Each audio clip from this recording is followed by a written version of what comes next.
C'était vraiment très intéressant.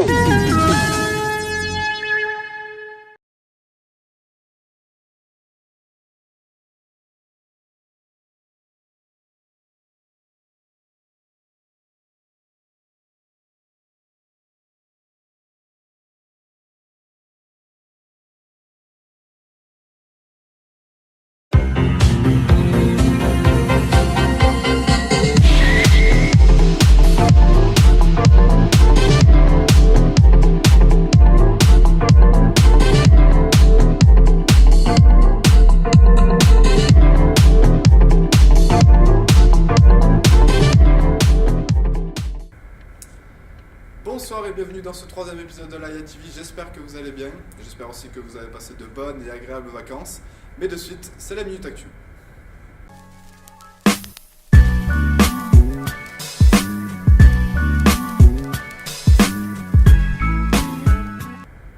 Même concept que pour les épisodes précédents, je vais tirer les informations au hasard. Exposition alternative heureuse, ça sera la Galerie Nomade et ça dure un mois à partir du 15 mars.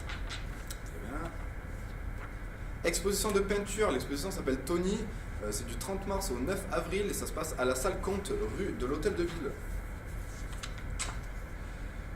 Le 3 mars à 21h30 au Cargo, il y a un concert de Las Aves, c'est un quatuor toulousain qui propose de la musique aux sonorités électro-explosives. Et une exposition, l'exposition s'appelle Gold Paul Gold, c'est à la galerie le magasin du jouet et c'est du 10 mars au 9 avril. Et on finit avec une magnifique fibre blanche. Sinon, tout de suite, un reportage exceptionnel. Je vous laisse découvrir ça. À tout à l'heure.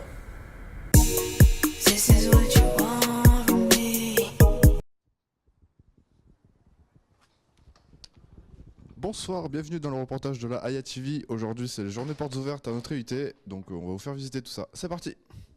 Donc, on peut voir qu'il y a plusieurs stands. Pour être honnête, je sais pas trop à quoi ça sert. Là-bas, il y a le département MMI. Donc là, c'est tout ce qui est métier, multimédia, internet. Donc c'est notre formation en nous, avec l'équipe AIA TV. Ensuite, là-bas, il y a plus un truc sur Aix-Marseille, il me semble. Donc voilà. Ici, ça doit être les inscriptions. Je sais pas. Robert, qu'est-ce que vous pensez concrètement de la formation en général, MMI et info, même si vous êtes plus côté MMI?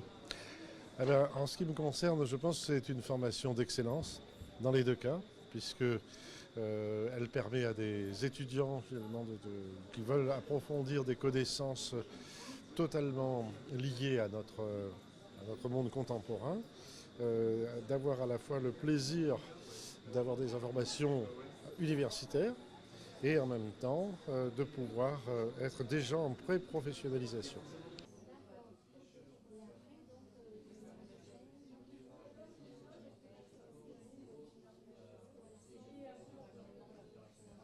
Intéressé par MMI? Ouais. Ok, ça va. On parle au micro, monsieur Mazel. Pardon. Donc vous êtes un... professionnel, vous savez, au micro, faut pas justement... je sais. Ouais, mais je sais pas.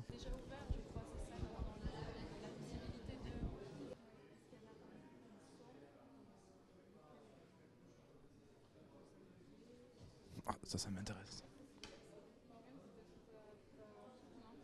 Alors, les CPS, c'est juste à côté, mais les deux, en l'occurrence, c'est des danses privées. Donc, c'est... Tu peux nous dire un mot sur l'IUT?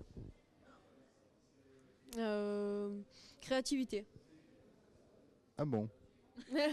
Bah oui, je trouve que du coup, comme je suis en formation métier du multimédia et de l'internet, je trouve que c'est une formation qui permet de s'exprimer et qui nous laisse place à la créativité.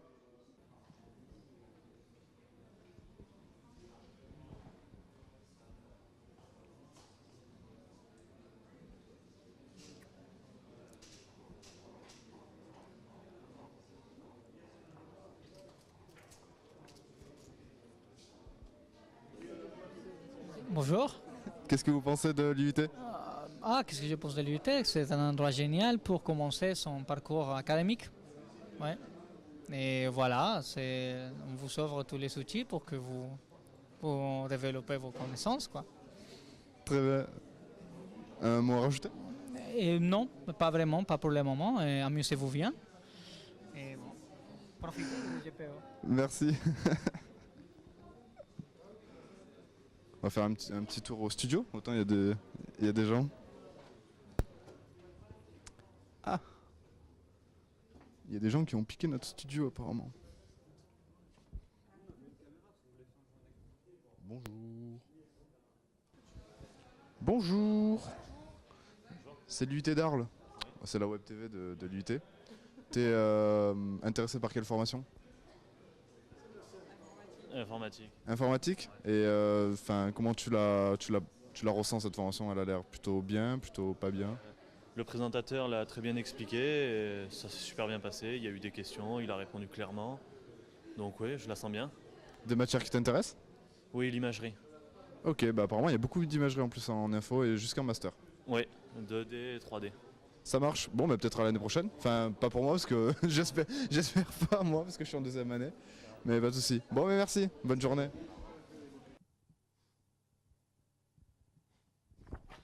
Mine de rien, elle est quand même pas mal notre formation.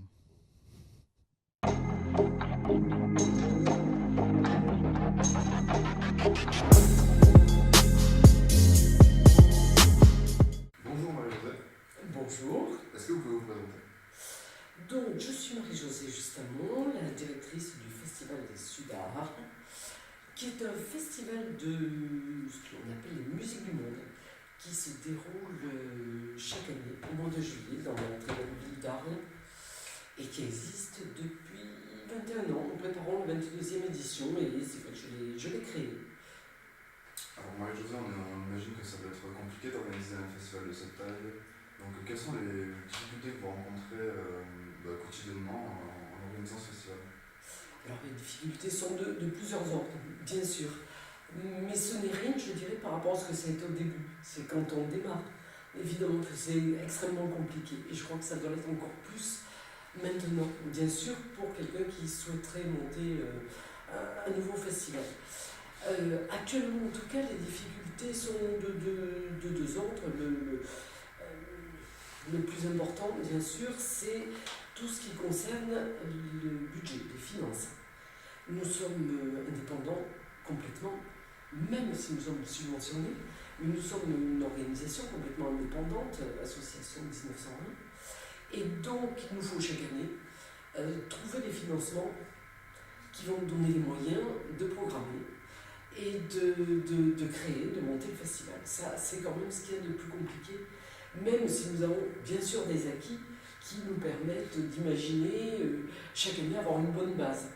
Mais il y a toujours une grande sécurité, fragilité dans l'événementiel en général et dans les festivals de musique en particulier.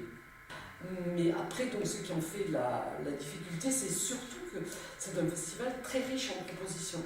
Au-delà des concerts le soir, qui sont payants et assez classiques pour une proposition festivalière, il se passe beaucoup de choses en journée, beaucoup d'événements qui là sont entièrement gratuits et qui proposent de mettre en contact le public avec les artistes. C'est un travail de médiation et qui pour nous est fondamental. Et quels sont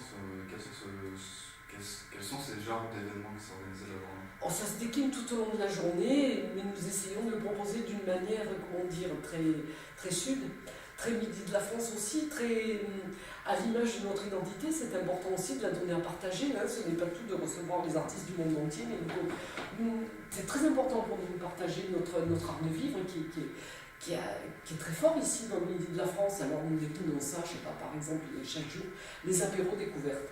Les apéros découvertes, là c'est tous les jours à midi et demi, ça se passe à l'espace Van Gogh et je présente les artistes de la journée, ceux qui ont pu être là, bien sûr à midi et demi, qui ne sont pas sur des tournées trop importantes.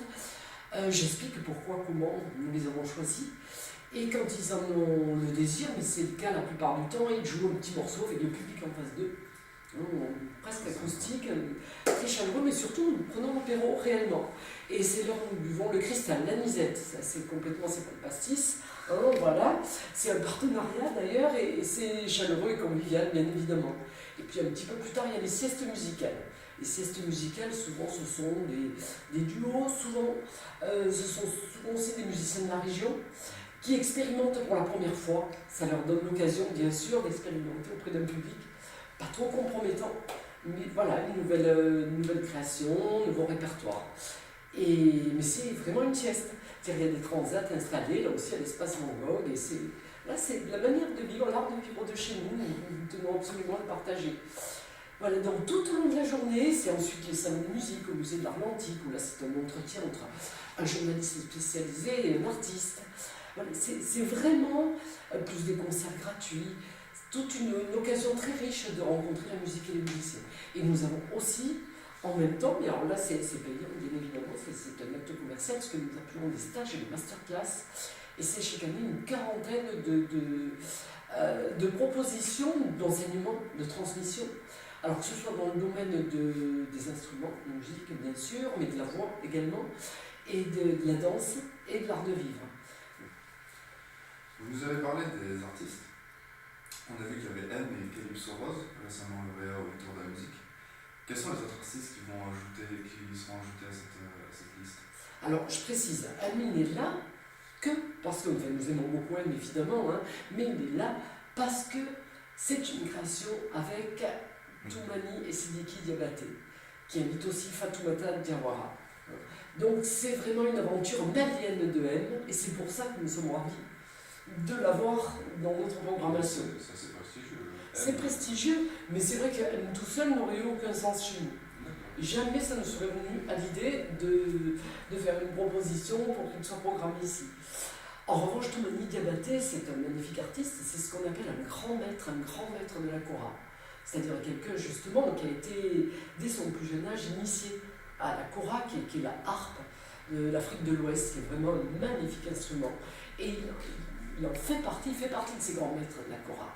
Et nous l'avons invité, et nous lui avions fait à l'époque une proposition vraiment originale. Il était en solo au Théâtre Antique, et avec toute sa formation aux Forges, où nous proposons des musiques souvent plus électriques, et puis plus festives et à danser.